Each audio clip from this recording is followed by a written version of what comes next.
militer, benteng pertahanan negara. Namun hari ini, bayangan korupsi mengintai di dalamnya. Data ICW mencatat, sejak tahun 2014 hingga tahun ini, setidaknya ada 8 kasus korupsi yang melibatkan 15 personel militer dengan total kerugian negara mencapai lebih dari 24 triliun rupiah. Ini bukanlah angka yang kecil. Ini adalah potret korupsi yang bukan hanya mengancam keuangan negara, tapi juga melemahkan kekuatan pertahanan bangsa kita sendiri. Ironisnya, proses hukum mandek sampai pengadilan militer saja. Tersangka militer justru dibebaskan dengan alasan yang kurang bukti. Sementara dengan mudahnya, pihak sipil yang menjadi salah satu pelakunya malah divonis bersalah di pengadilan tipikor. Rata-rata pelaku korupsi dari militer hanya divonis 9 tahun penjara. Jauh lebih ringan dibanding vonis pelaku sipil yang mencapai rata-rata 16 tahun. Ini adalah sinyal bahaya tentang impunitas, tentang tebang pilih hukum yang tidak boleh kita abaikan. 20 Maret 2025, DPR telah mengesahkan revisi Undang-Undang TNI meskipun nyatanya banyak publik yang menolaknya.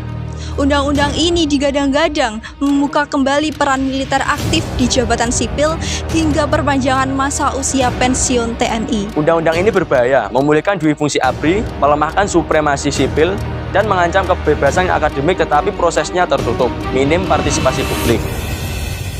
Sistem hukum yang baik adalah pondasi negara. Ia harus adil, terbuka, dan setara bagi semua warga, tanpa memandang seragam ataupun jabatan. Ketika hukum bisa dibeli atau ketika sebagian orang kebal dari hukum, kita bukan lagi negara hukum, tapi negara yang dipermainkan oleh kekuasaan.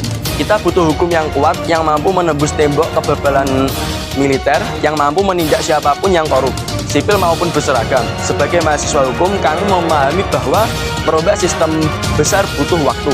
Kami sadar bahwa perubahan tidak selalu harus dimulai dari atas, ia bisa dimulai dari kita, dari saya, dan dari kamu. Dengan menolak titip absen, menolak pungli, menolak suap kecil, itu adalah bentuk sederhana dari membangun budaya anti korupsi. Indonesia bersih bukanlah utopia. Dimulai dari kita, mahasiswa, masyarakat, lawan korupsi kecil hingga besar, dukung hukum adil tanpa tebang pilih. Kita harus kritis. Supremasi sipil adalah prinsip negara demokrasi. Militer tidak boleh menguasai ruang sipil. Pengadilan militer tidak boleh menjadi tampeng imunitas. Saya Dimas Syafruddin Jufri. Dan saya Wiana Cipta Maharani. Kami dari program UIN HTN UIN 1 Tulungagung. Kami mahasiswa hukum, kami memilih integritas.